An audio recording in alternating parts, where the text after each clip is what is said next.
प्रभु का धन्यवाद हो कि परमेश्वर ने आज हमें एक बार और अवसर दिया है कि उसके उस वचन को जिसमें जीवन है, जिसमें संसार के सामने खड़े होने की हिम्मत देता है, हम उस वचन को आज सुनने के लिए आए हैं।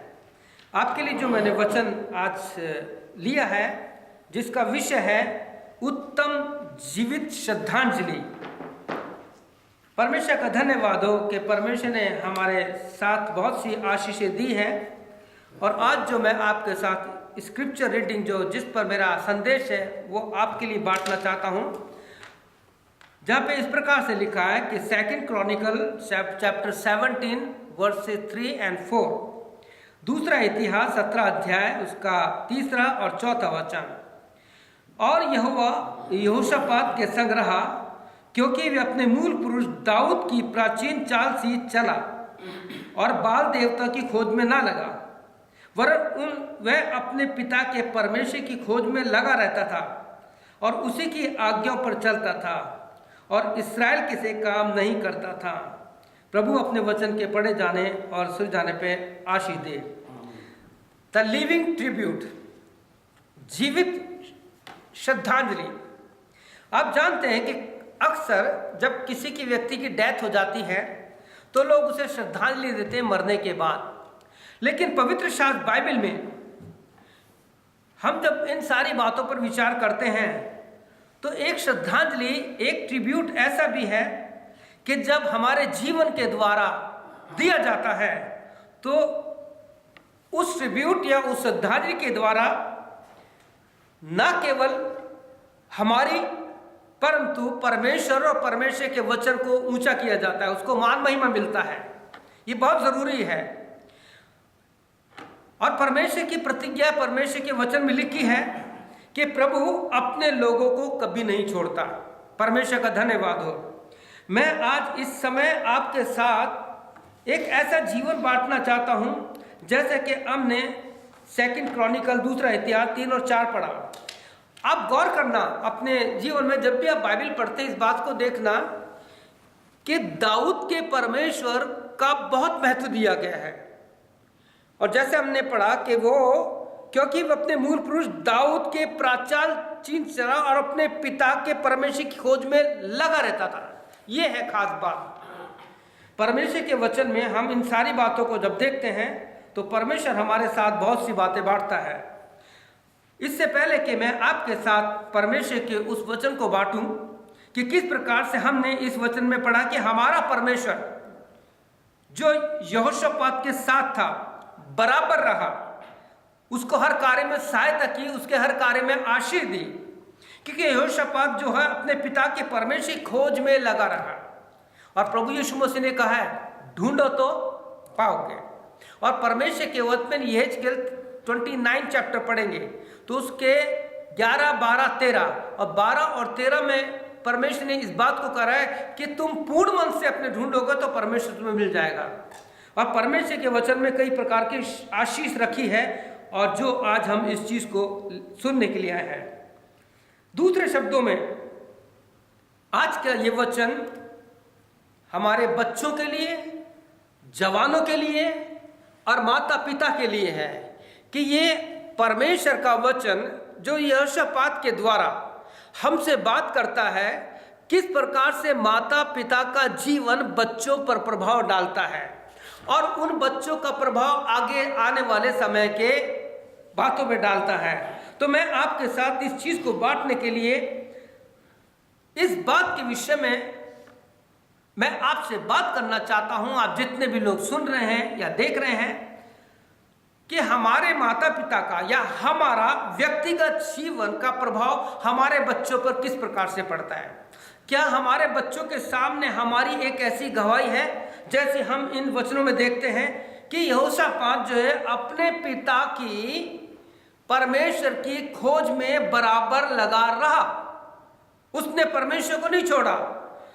इन सारी बातों के लिए कि मैं इससे पहले आगे बढ़ूं, मैं आपको एक जीवित सच्ची कहानी बताना चाहता हूं। मैं जब एक किताब पढ़ रहा था अपने पिछले दिनों में, वो मुझे याद आई और मैंने उसके कुछ नोट्स बना के रखे थे और मैंने अपनी पुरानी डायरी खोली तो उस नोट्स में मुझे वो कहानी मिली, सच्ची कहानी। और ये कहानी इस प्रकार सी है, सुसमाचार का जो संगीतकार था, गॉस्पल सिंगर जिसे बोलते हैं, गॉस्पल म्यूजिशियन, जिसका नाम हिल्डिंग हाल बर्सन है, उसने अपनी जीविका में, अपनी बायोग्राफी में अपने छोटे बच्चे के बारे में जो कुछ उसने लिखा, और जब मैंने उसे पढ़ा उसका मेरे पर भी बहुत गहरा प्रभाव पड़ा। यहाँ पर ये प्रभु का सेवक जो हाल बर्सन है, वो बताता है अपनी किताब में कि एक दिन मेरा बेटा अपने दो मित्रों के साथ बातचीत कर रहा था, और बच्चों की आपस में बातचीत होती है।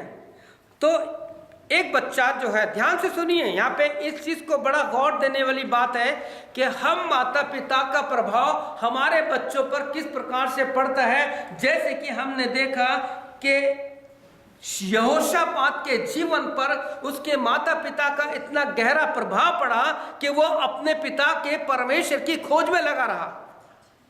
और यहां पर इस बात को देखते हैं कि जब ये बच्चे बात कर रहे हैं तो एक बच्चा क्या कहता है। देखिए, जब बच्चे आपस में बात करते हैं तो कुछ अलग बात होती है, और अगर उन पर विचार किया जाए तो हम बहुत कुछ सीख भी सकते हैं।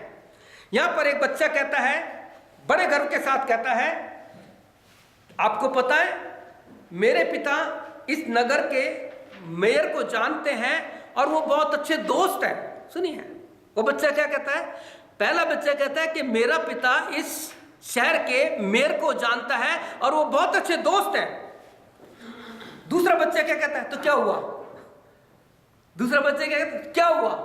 तो कहता है कि दूसरा बच्चा कहता है कि मेरा पिता तो इस राज्य के गवर्नर को जानता है। देखिए, आगे बढ़ा, मेरा पर पिता जो है इस राज्य के गवर्नर को जानता है और दोनों बहुत अच्छे मित्र हैं, आपस में मिलते हैं। अब इन दोनों बच्चों ने इस प्रभु का सेवक जो है हाल बर्सन है, उसके बेटे से पूछा कि भाई आप भी बताओ कि आपके पापा किसको जानते हैं। अब ध्यान दीजिए, इट्स ए क्लाइमेक्स। वो बच्चा क्या बोलता है, इस प्रभु के सेवक ने अपनी किताब में अपने बेटे की उस बात को बड़े मार्मिक रूप से लिखा, यानी उसमें आत्मिक उल्लास भी था और एक दर्द भी था। उसने अपनी किताब में लिखा कि मेरे बच्चे ने जो कुछ कहा उसने मेरे हृदय को हिला दिया। ऐसी क्या बात की इस बच्चे ने। आप जानते हैं उस बच्चे ने क्या कहा। उसने कहा मेरा पिता जो है परमेश्वर को जानता है और यीशु मसीह उनका दोस्त है। My father knows God and Jesus is his friend। यीशु मसीह उनका मित्र है। हाल बर्सन कहते हैं कि जब मैंने ये बात सुनी, मैं अपने कमरे में गया, घुटने टेके, मेरे आंसू आने लगे और मैंने क्या प्रार्थना की। क्या आज ये प्रार्थना हर एक माता पिता करते हैं। मैं प्रतिदिन अपनी बेटी के लिए ना केवल आंसू बहाता, रोज प्रार्थना करता हूं, रोज प्रार्थना करता हूं। उसकी मां प्रार्थना करती है, 3 टाइम अपनी बेटी के लिए प्रार्थना करते हैं। यहां पे उसका पिता क्या प्रार्थना करता है, अपने कमरे में गया, घुटने टेके और प्रार्थना की, हे मेरे जीवते परमेश्वर यीशु, मेरी ये प्रार्थना है कि मेरा बेटा सदा ही कहता रहे कि मेरा पिता परमेश्वर को जानता है और यीशु उसका मित्र है। This is called the living attribute. यह है जीवित शक्ति कि जीते जी हमारे लिए हमारे बच्चे क्या कहते हैं। क्या आज हमारे बच्चे हमारे माता पिता के लिए या हमारे लिए कह सकते हैं कि परमेश्वर हमारा पिता का मित्र है, मेरे पापा जो है परमेश्वर को जानते हैं। प्रिय भाई और बहनों, मैं आपको एक बात बताना चाहता हूं, हमारी जड़ें प्रभु के लिए कितनी गहरी है, सवाल उठता है। आत्मिक रूप से हम कहां हैं। मैं कई दिन से इन सारी बातों को आपके साथ रख रहा हूं कि परमेश्वर के वचन को अपने हृदय में अधिकाई से बसने दो, ना केवल बसने दो, हमारे हड्डियों में, हमारे हर एक के अंग में चला जाए, ताकि हम किसी को छुए भी तो कुछ होना चाहिए। प्रिय भाई बहनों, यही एक लगन है आत्मिक जीवन की कि परमेश्वर हमारे द्वारा कुछ काम करे। यहाँ पर हम देखते हैं बाइबल हमें बताती है कि यहोशापात यहूदा का राजा बना, वह अपने पिता के परमेश्वर की खोज में लगा रहा। जैसे हमने 17 चैप्टर उसके 4 में पढ़ा कि वो अपने पिता की परमेश्वर की खोज में लगा रहा। मैं जब इन सारी बातों पर विचार कर रहा था तो मुझे आज के समय के माता पिताओं की बात खटकने लगी, तकलीफ देने लगी कि जब भी हम किसी के बच्चे को कुछ अच्छी शिक्षा देने के लिए उनको थोड़ा सा डांटते हैं, वचन को ध्यान में रख के समझाते, तो माँ बाप एक तो बुरा मानते हैं, दूसरा कहते हैं हमारा बच्चा भी छोटा है, हमारा बच्चा भी छोटा है। आपको मैं बाइबल से ऐसे ऐसे बच्चों के बारे में बताऊंगा जो छोटी उम्र के थे, उन्होंने क्या कर दिया। कभी मत कहिए कि हमारा बच्चा छोटा है, उसको मैच्योर बनाइए आत्मिक रूप से और ऐसा तैयार कीजिए कि वो आने वाले दिनों में परमेश्वर के लिए खड़ा हो सके। मैं आपके लिए दूसरा इतिहास 2 क्रॉनिकल उसका 15 अध्याय उसका 1 और 2 वचन पढ़ूंगा, जहां लिखा है, तब परमेश्वर का आत्मा ओदेद के पुत्र अजरिया के समा गया और वह आसा से भेंट करने के लिए निकला। आसा कौन है? ये यहोशापात का पिता है। आसा के पास भेंट करने के लिए आया और उससे कहा, हे आसा और हे सारे यहूदा और बिन्यामानी, मेरी सुनो, जब तक तुम यहोवा के संग रहोगे, ध्यान दीजिए, जब तक तुम यहोवा परमेश्वर के संग रहोगे तब तक वह तुम्हारे संग रहेगा, और यदि तुम उसकी खोज में लगे रहो तब तो वह तुमको मिलेगा, परंतु यदि तुम उसको त्याग दो तो वो भी तुम्हें त्याग देगा।